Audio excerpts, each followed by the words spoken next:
Na aula anterior, nós entendemos em um nível mais alto de abstração o que é um sistema. Agora vamos aprofundar um pouco mais nesse conceito, falando sobre os componentes básicos do processo de System Design. Os componentes são basicamente os blocos de construção que formam um sistema. Assim como o prédio, o exemplo que eu dei na aula anterior, prédios são construídos com paredes, pisos, teto, estruturas de sustentação. Um sistema de software também é construído com diferentes componentes que trabalham juntos para atender às necessidades dos usuários. E, de forma geral, podemos dividir os componentes de um sistema em duas categorias principais: entidades lógicas e entidades tangíveis. Vamos agora entender cada uma delas separadamente, então vamos começar pelas entidades lógicas.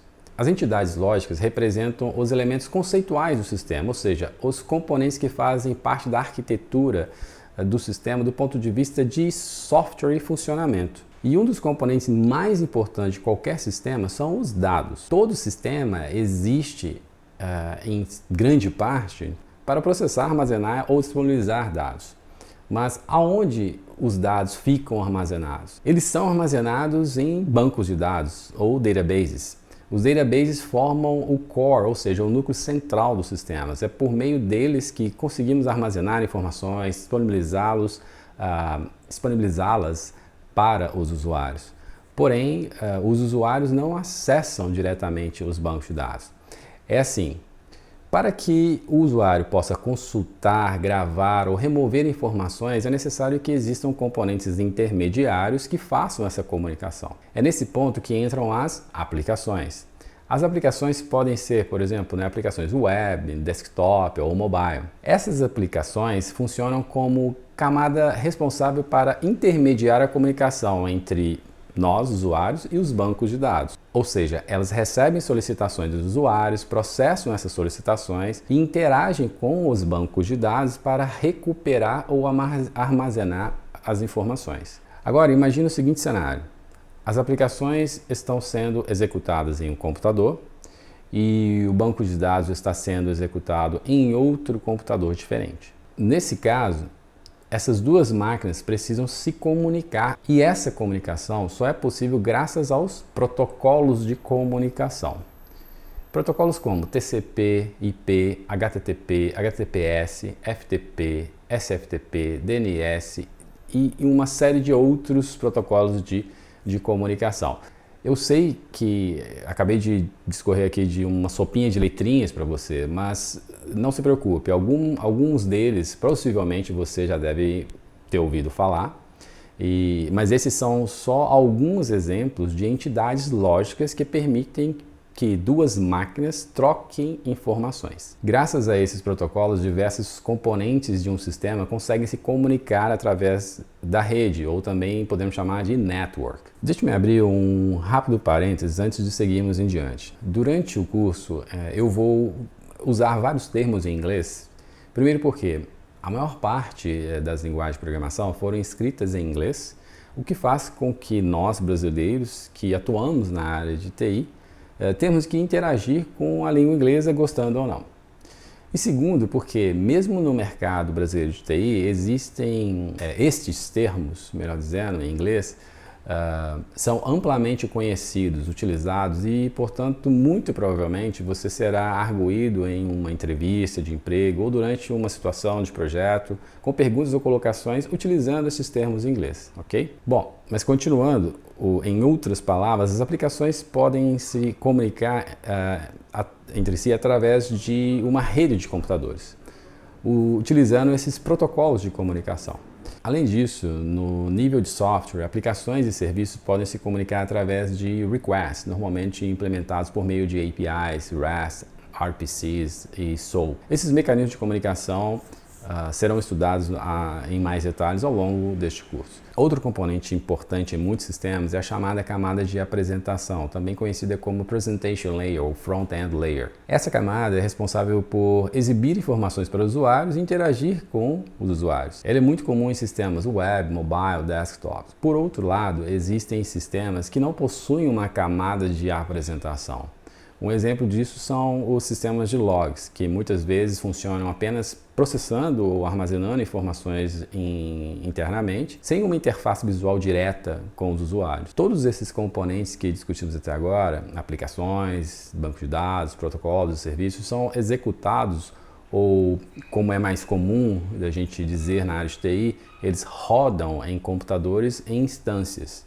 E o que é uma instância de um componente lógico, como é o caso do software, né? É importante a gente entender isso. Uma instância de software é uma cópia funcional e em execução de um programa, sistema ou banco de dados, rodando ativamente em memória de um computador. Cada instância opera de forma independente, com suas próprias configurações, dados e processos. Isso permite rodar múltiplas versões do mesmo software simultaneamente, sem interferência. E essas instâncias fazem parte da infraestrutura do sistema. Hoje em dia, essa infraestrutura normalmente está hospedada em provedores de nuvem, também chamados de Cloud Providers. Alguns exemplos são Amazon Web Services, né, ou mais conhecido como AWS, né, ou em inglês AWS, que é o termo mais utilizado. Outros provedores de nuvens também são Microsoft Azure e Google Cloud. Agora que entendemos o que são entidades lógicas, vamos falar também sobre entidades tangíveis. Entidades tangíveis são as tecnologias concretas, né, utilizadas para implementar estes componentes lógicos. Por exemplo, quando falamos de banco de dados, existem diversas tecnologias disponíveis no mercado. Alguns exemplos são Microsoft SQL Server,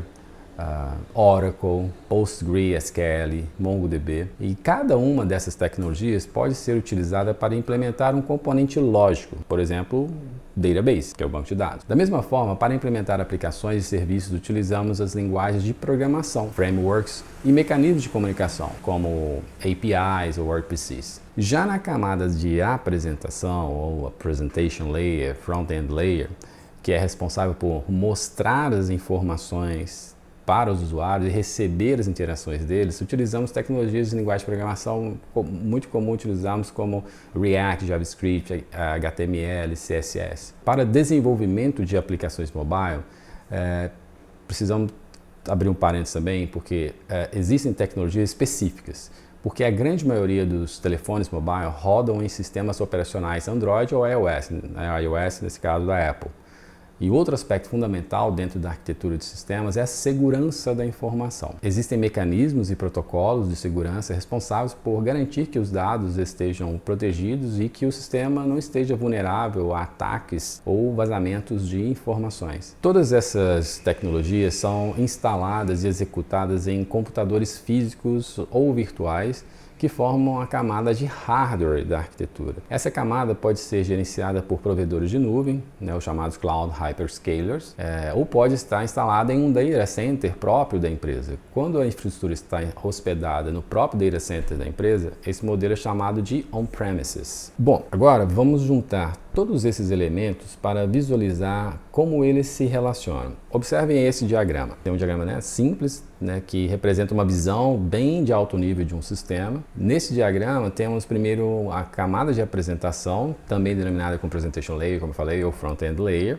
É nessa camada que os usuários interagem com o sistema via uma página web ou pela tela do aplicativo, ambos rodando em um computador desktop ou dispositivo mobile. Essa camada se comunica com a camada de back-end, onde ficam as aplicações responsáveis por processar todas as informações e a lógica ali desse sistema.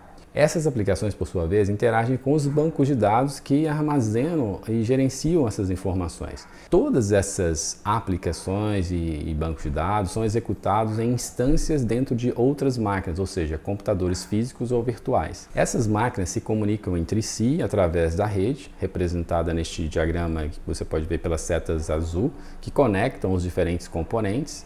Além disso, o código dessas aplicações interage utilizando linguagens de programação, APIs ou outros mecanismos de comunicação, que veremos mais em detalhes nas próximas aulas. Todo esse conjunto de aplicações, bancos de dados, redes e hardware é normalmente hospedado em um provedor de nuvem como Amazon, Microsoft ou Google. E como mencionei há pouco, em alguns casos os sistemas podem estar hospedados em data centers próprios da empresa, e este modelo é dominado como on-premise, e toda essa estrutura faz parte da camada de infraestrutura. Essa é ainda uma visão bastante inicial de como um sistema é estruturado, mas ao longo do curso esse diagrama será expandido gradualmente e vamos aprofundar cada uma dessas camadas em mais detalhes. Agora, novamente, vamos voltar ao exemplo que usamos na aula anterior dos prédios. Da mesma forma que um prédio é composto por paredes, pisos, tetos, portas, escadas, elevadores, sistemas elétricos, sistema de água e sistema de gás, os sistemas de software também são compostos por diversos elementos. Por exemplo, código-fonte, caches, load balancers, interface de usuário, protocolos de comunicação, requisições de rede, camadas de segurança, infraestrutura de hardware, né? Todos esses elementos trabalham juntos para formar o sistema completo. E ao longo desse curso nós iremos decompor cada um desses componentes, estudá-los em detalhes, entender suas vantagens, limitações e ao final aprender como combiná-los para construir sistemas de grande porte.